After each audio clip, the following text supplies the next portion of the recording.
mighty long time. Thank you. Everybody get in on this. Everybody get in on this. Again, you get in on Okay, you want long ways or? Whichever way Okay, fits, this like. is gonna work. Hang on, everybody get in there. Mr. Fleming? Okay, 1, 2, 3, cheese. One more, hang on, here, get one for the fire department now. 1, 2, 3. Yeah, this will be on our Facebook page. Thank you. Do you have a word? Hold on, let's say goodbye. 35 years. Come on.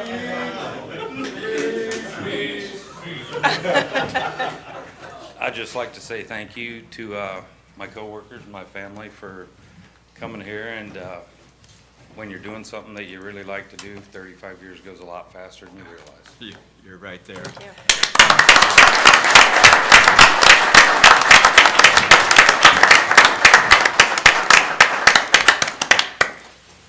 right.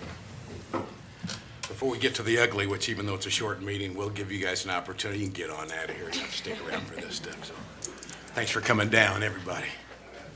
Man, that's amazing. That's a good turnout. 35 years. Maybe you'll be with us for 35 years, Jim. 35 years. Man, now that they're clearing out, we're a little lopsided. Leaning to the right. I have 30 more to go. All right. Yeah. Let's move right along. Next on the agenda is the consent agenda. I'll hold off one second.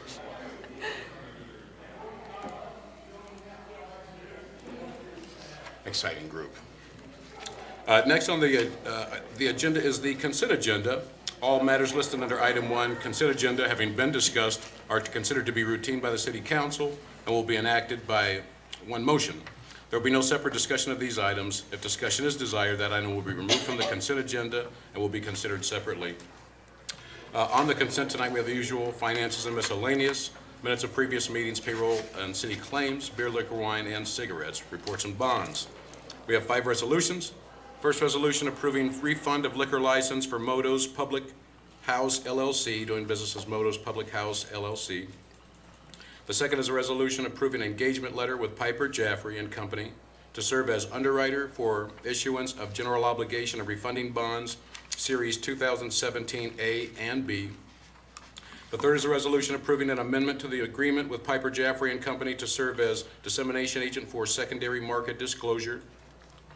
The fourth is a resolution approving an agreement with H.R. Green, Inc. of Cedar Rapids, Iowa, for engineering services at the Burlington Wastewater Treatment Facility for a nutrient reduction strategy feasibility study. And the fifth is a resolution approving an agreement with H.R. Green, Inc. of Cedar Rapids, Iowa, of engineering services at the Burlington Wastewater Treatment Facility for evaluation of local limits. And we also have one public hearing set for January 16th for the consideration of an ordinance of amendment to ordinance number 3151, an ordinance prohibiting the construction of wells within the city limits. Is there anybody from the audience that would like to have any of these items removed from the consent agenda? I see none. Council? No. Your Honor, I move to approve all items listed under item 1 consent agenda. Second. Moved in second. Let's take it to vote. Kathleen? Scott? Aye. Wilson? Aye. Davidson? Aye. Fleming? Aye. McCampbell? Aye. I have a motion for preliminary adoption of the second reading of an ordinance amending various sections of Chapter 162 Fire Prevention Code of the City of Burlington Municipal Code. Second.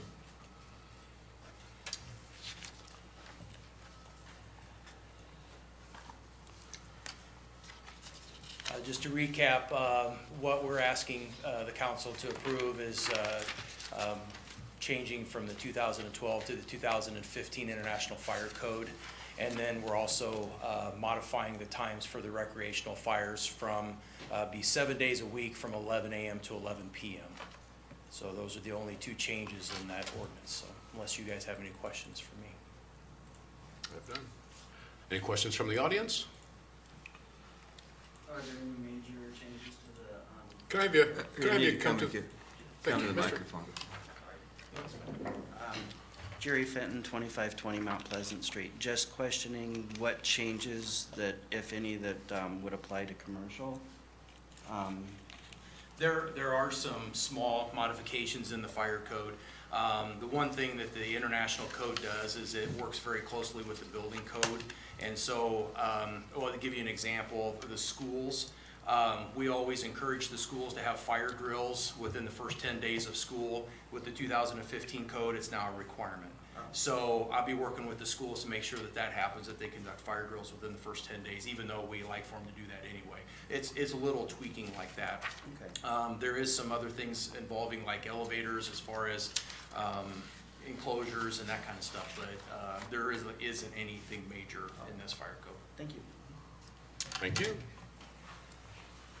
Any other questions from the audience? Council? Questions? I would like to amend the motion for preliminary adoption of the second reading of an ordinance amending various sections of Chapter 162 Fire Prevention Code of the City of Burlington Municipal Code to read as follows: for waiver of preliminary consideration and adoption of the second reading, and for final adoption of an ordinance amending various sections of Chapter 162 Fire Prevention Code of the City of Burlington Municipal Code. Second. Thank you, Mr. Scott. Let's vote on the amendment. Scott? Aye. Wilson? Aye. Davidson? Aye. Fleming? Aye. McCampbell? Aye. Okay, and now is amended. Scott? Aye. Wilson? Aye. Davidson? Aye. Fleming? Aye. McCampbell? Aye. Well done. All right. This has been a tough meeting tonight, guys. I'm not going to lie to you. At this time, we're going to entertain comments from the audience. So if there's anybody from the audience that has comments, Christina? When you come, give us your name and address, please. Christina Hancock, 831 Curran Street. I'm looking to try to get the livestock ordinance 65.31 amended to exclude potbelly pigs from being considered livestock and to consider them pets. What did you just call me? Sorry, go ahead. Basically, I sent email. I don't know if everybody got one or not, but I have copies if you didn't. Even the USDA doesn't even classify potbelly pigs as livestock because they are not used for meat or farming purposes. They are considered pets and were originally brought over for research and then became pets. And let's see.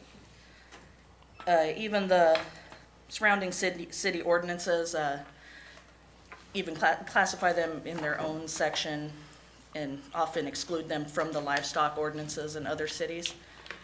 And basically, I just wanted to try to get them excluded and have an amendment to where, you know, they'd be treated basically like dogs, cats, so that sort of thing. Have to have their proper vaccinations, can't be a nuisance, can't run at large, that sort of thing. So that's basically the points I'm trying to get across.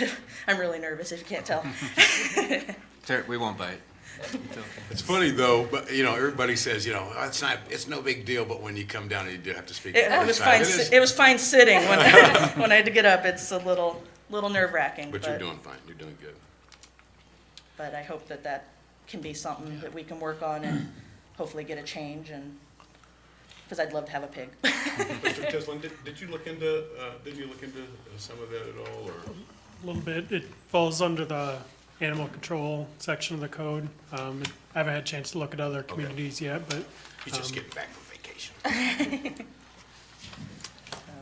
I think you cited in your email that, I think the city of Des Moines has made this change, haven't they? Yeah, Des Moines has, let me find it here. Des Moines has, they have them listed under a pet article and allowed within city limits, but they limit the number of how many people can own the 3. And then even Fort Madison charges $20 registration fee for pigs, and they have a limit of 60 pounds. That's the general consensus I'm getting from city ordinances around town. And Mount Pleasant's wasn't really clear. It just said that they couldn't be running at large and nuisance. How big do these animals get? They can get up to 175 pounds. Wow. But in comparison to the same poundage of a dog, they are smaller, they're more compact animal. So they might weigh the same as, say, like a Great Dane, but in size comparison, they're only gonna take up a small portion of what a Great Dane would take. But that's, Do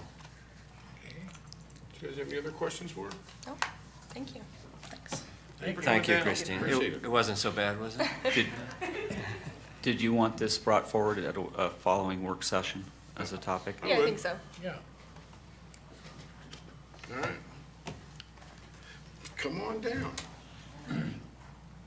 Once again, Jerry Fenton, 2520 Mount Pleasant Street. Unfortunately, I'm not here today to talk about my philanthropy in town, which I thank you guys very much for your award last time. This time it's business related, and I'm not for certain that you'd received my letter. It's not a pleasant subject that I'd like to delve into, but being that I know Bob Fleming, that you are on the Convention and Visitors Bureau as a member of, appointed member, not a voting member. Right. Jim Fernew, I know that you are with the Chamber of Commerce as an appointed member. As I look. Downtown Partners. Downtown Partners. Shane, you're on Economic Development. Actually, that's Mayor Pro Tem that's going to be taking Oh. over economic development for 017. Jim Davison then? Okay. This was last year's information that I had. And the reason that they do that, and the only reason that I know this is because I've sat on those boards during previous administrations that you've had as a voting member and a member of the Chamber of Commerce. And the reason that that's so important is because you guys are the my direct representative to the Chamber of Commerce and those different entities. And the reason that you guys don't vote is because to avoid any conflict of interest, which I definitely appreciate. And why I bring this to your attention is a little bit of, it's about hotel motel tax, how it's allocated, and some of the issues that I'm having with the Chamber of Commerce. First of all, history lesson. The Convention and Visitors Bureau came to be because of the Chamber of Commerce's, they were instrumental in lobbying the city, state, and the voting populace of Burlington to allow a Pello tax to be used in Burlington. Part of that tax, as you know, goes towards economic development for the city of Burlington, and the other is to fund the Convention and Visitors and Directors job here in Burlington. It does not have to be, your predecessors farmed that part of the city council out to the Chamber of Commerce to operate the Convention and Visitors Bureau as an entity of Grow Greater Burlington as an umbrella corporation. However, each one of those organizations is a 501c3 non-for-profit organization from what I understand. And with the Convention and Visitors Bureau, it happens to be a direct extension of the City Council of Burlington. You guys can set agenda with the Convention and Visitors Bureau, or at any time, you can disband the Convention and Visitors and bring it in-house. That's not what I'm asking you to do. Where my issue lies is still with history. 13 years ago, I own a hotel here, or a little motel here in Burlington, Iowa, and a couple of commercial properties. I wanted to take my brochure down to the Welcome Center. When I walked in, met the lady down there that was running the convention center. Mind you, this was 3 Convention and Visitors Directors ago and 3 presidents of the Chamber of Commerce's ago. And I walked in and said, I'd like to have my brochure put here with all of the other hotels, and I was told at that time that I could not. In fact, unless I was a Chamber of Commerce member. The only issue that I have with that is the Chamber of Commerce, at the time, how I feel now, was excluding me. I joined the Chamber reluctantly, paid my dues, which was charged by room, not a flat membership. As time went along, I did not agree with a lot of the policies. Once again, sitting on the Convention and Visitors Bureau during Beth Breitenstein-Nichols' term, there was an incident where there was a quiet zone issue that came up because the Vice President, Kay Sackville Brewer, came into the meeting and they said that they would like to hire an outside agency to helped develop a feasibility study for the city of Burlington to create a quiet zone. So, and what they needed was forced a vote from us, trying to allocate $20,000 or $40,000, as I remember, from each organization to directly influence this council. After that meeting, I was the only dissenting of vote. I was told by Kay Sackville Brewer that she was very unhappy with me and my vote. A week later, I was told that my tenure with the board was no longer needed, that my term had ended. I felt it my best interest to sever ties with the Convention and Visitors Bureau because I don't want my business elicited with any kind of impropriety. And the issue still holds true today that there is a pay-for-play with the Convention and Visitors Bureau. I understand that the Convention and Visitors Bureau director is hired directly by the President Chamber of Commerce.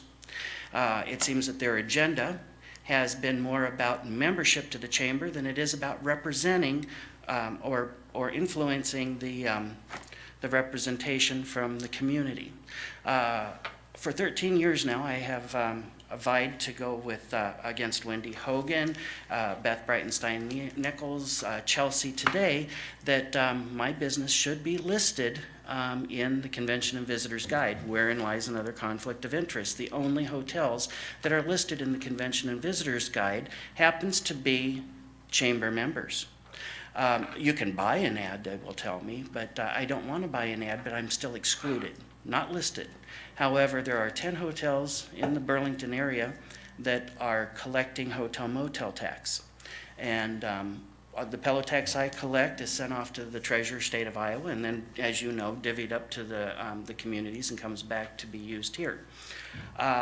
It is not in the city's best interest not to list all tax-generating entities, I'm quite certain. They list every park in the city of Burlington that does not have a listing, but the one entity that allows the whole organization to even be is a business like my own. So I know that it's not in your interest to have that exclusion, but it seems that there is a pay-to-play if I want to have a listing.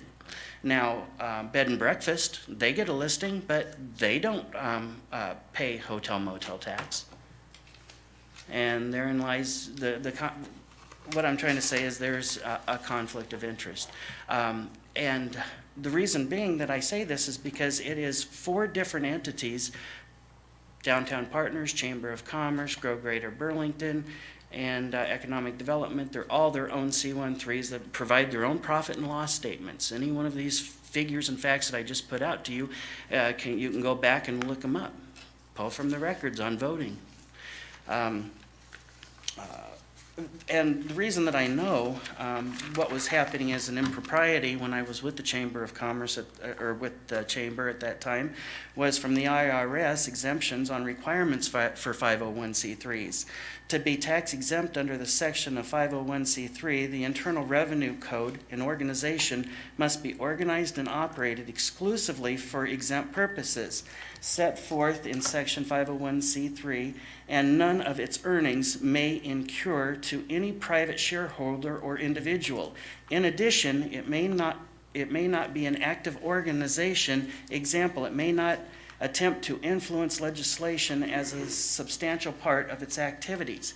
However, the Chamber of Commerce can, and I am alleging that they went along and had the Convention of Visitors Bureau money directly funneled, and that's why I chose not to be with them anymore. And I just find it to be unfathomable that I have to pay to play to have my listing in a publication that is seen in 99 counties. The Chamber of Commerce may say that this is a membership guide. I think they're trying to circumvent the reason for the community guide. The community guide is sent to every welcome center in the state of Iowa, all 99 counties, and I'm being excluded. I don't think it's fair. I don't think that I'm not the only hotel that's being excluded. All the ones that are being excluded are non-chamber members. And what I'm asking from the chamber is to send a stern message to the Convention and Visitors Director. This is not the policy of the city, and that you, and beings that you guys are not voting members in it, this is not something the city stands for. And you being the direct representatives, who else do I go to? I contacted Tim. I just spoke with Shane right before this meeting and gave him kind of a little lowdown about it. Tim's idea was for me to get a hold of Tom Green or Mr. Calhoun, representatives of the county, but I thought what they're going to tell me is, have I been to the city council and brought it to your attention? That's just the way it works. My business has been in business since the 4th of July, 1933 in Burlington, and has operated 84 consecutive years, 365 days a year, 24 hours a day. We've paid all of our pillow taxes on time, property taxes to the city, and I just feel that when I'm sent a letter from the Treasurer State of Iowa, it does not list me as additional lodging. It says Arrowhead Motel Incorporated. It does not list me as other. You go to the Chamber of Commerce's website, Grow Greater Burlington, it lists me as other lodging and excludes 2 others that I know of. That is not the city's Do you guys stance. have any questions? Thank you, Jerry. Sorry, I'm long-winded. I do speak passionately about it because Yeah. it is my livelihood. I understand. Thank you. Thank you for coming down. Is there anybody from the audience, any other comments, questions, or concerns? All right. You guys have been wonderful tonight. Man, way to start the year. Mr. Tisley? Nothing? Councilwoman? I'm good, thank you. All right. Councilman? Happy New Year to everybody. All It's right. gonna be a good year. I just want to, I want to say thank you to Steph. Where's, there she is. Did you get your hair done? I want to say thank you to Steph for going on, taking care of business for the city. That was awesome. And I got a lot of compliments from you holding it down. So I just want to give you a shout out on that. Way to hold it down. Good job. Also, Timmy Scott, way to work that out. That was good stuff. That was something that we probably should plan on doing again next year. It was just really nice. The only other thing is, just want to give a shout out to the chief. I just want to thank you for what you do. You know what you do. You know what you did, and you're a blessing to some people again this year. And appreciate you. You go above and beyond, my friend. Outside of that, Happy New Year, Mayor Pro Tem. Happy New Year, and city manager was on this morning. He did a great job, too, so it was good. I don't think you did all that great. Oh, he did, he did. Are you on I tomorrow? just did too. I didn't know he was. Are you on tomorrow? We're supposed to have our department head meeting in the morning. Would it be possible to switch? Yeah, I can go tomorrow. Oh, Anybody? you were supposed to go tomorrow? Mm-hmm. Oh. Is that all right, Rob? That's fine. Yeah. Steve will just do what I say. Okay. I wish we could have recorded Does that. he know that? Does anybody want to go? Anybody want to go tomorrow? Anybody else? I think I can. If it's a press, I will. But if you Wednesday. got it, then I think I What are can. we gonna do tomorrow? What are you talking about? The radio show. Oh, the radio show. Yeah. I can't do that. we got it. We're good. And if something does come up, let me know because I You and I think I'll did still it be there. last time. Yeah, We were so right. great. I couldn't Yeah. believe it. Tim and Jim, The M's. the M's. The M's. Well, hold it down, man. The ex-mayors. The mayors. He'll be happy to do the Right. They can hold it The down. FMs? The what? The FMs? The what? Former mayors. Former mayor. FMs. FMs. FMs. Moving along. Yeah. Please. Yeah, I'd just like to say that I was talking to a friend of mine yesterday, and he said, it sounds like you guys are getting some good things done for the city, and I said, amen to that.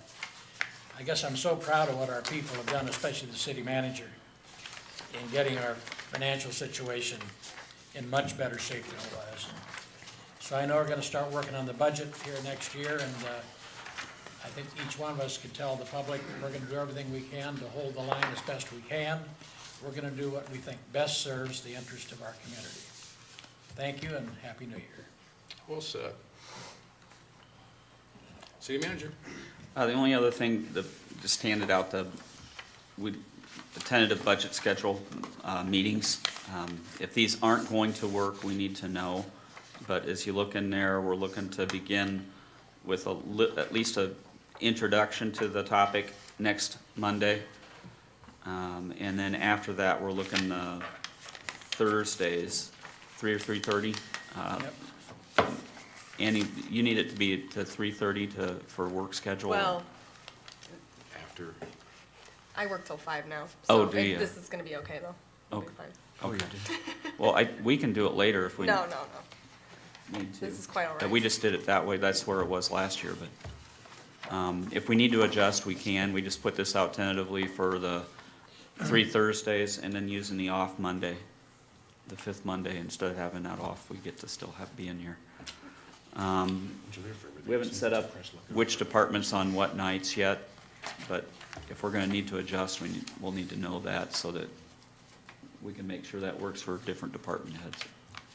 Can I say something about this? I really would encourage people either to come down and sit in on the work session or tune in on those days, Mondays and the next 3 Thursdays. And if you have questions or comments, get us an email so that we can have some input. That's the only way that people understand what's going on, is if you will tune in, and I won't say that. Okay. So please do. Come down. It's not the most exciting thing that happens, but it's so important and we need input. let me take it a step further. We need input on the onset, not input at the last minute. It seems like usually that's what happens, is the midnight hour comes, and then everybody decides that they want to do the last pull. We can't do the midnight hour. You know, if you have an issue with something, follow along and let us know it throughout the process, because once midnight hits, as far as I'm concerned, just speaking for myself, I'm moving forward. I'm not doing any midnight hour phone calls, so please be a part of the process. Otherwise, when 11 o'clock hits, I'm calling on the singer. Anything else? You know, when the lady sings, it's over. He gave me that look, like, okay, I lost it. Anything else? Notre Dame lost. Anything else? Nick McGregor?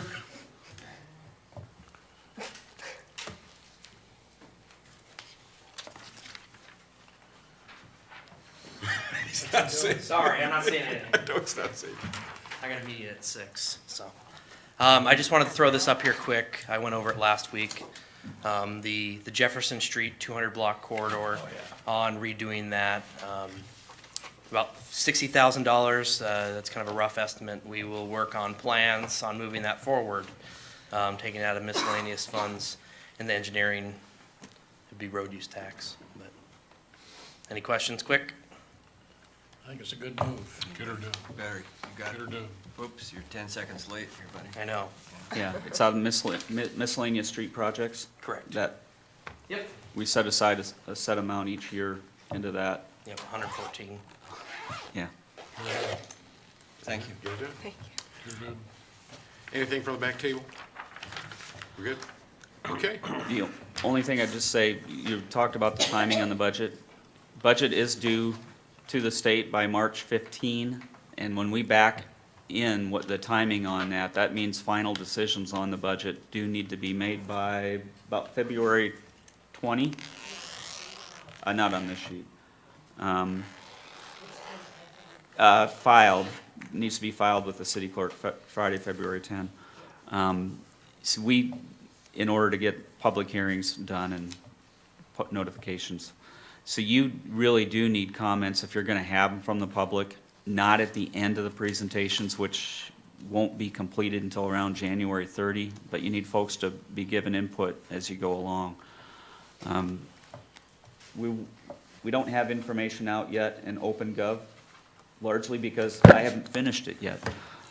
We still have a few numbers that we're still finishing in the budget, not very many, but still have a few that we're trying to get completed on that. I think our goal is the beginning of this next week to be able to have that out on OpenGov, to where people can start looking at that as we do presentations next Thursday and moving forward. It's gonna be a budget that has essentially our existing staff levels, as there's some discussions. One thing that is included staffing-wise, so you do know, some part-time and a nuisance. I think there's a couple other places where there's part-time help. Don's got an extra person proposed in the sewer fund. But you have two other major areas where I think that there's a potential to have some discussion about whether there should be increased staffing, fire department and the police department. And as you get to those discussions, coming up with funding for them, you're gonna have to give somewhere. There's gonna have, those discussions will mean, do you make a cut in another program, either in operating or capital? Do you increase costs somewhere? Increase revenues through some mechanism, which is primarily, you're talking about property taxes, if you're gonna do that. So there's gotta be an offset as there's any desire to look at doing an addition somewhere. So people need to keep that in mind. These aren't easy discussions for any of you to have. But that's kind of the framework for where you'll be set as you move forward. That's the right approach. So what we got? Nothing else then? We're good to go? Your Honor, I move that we adjourn at this time. Second. Moved in second. Kathleen, let's vote it out. Scott. Aye. Wilson. Aye. Davidson. Aye. Fleming. Aye. McCampbell. Aye. All right, this meeting is adjourned. Thank you very much. Good night.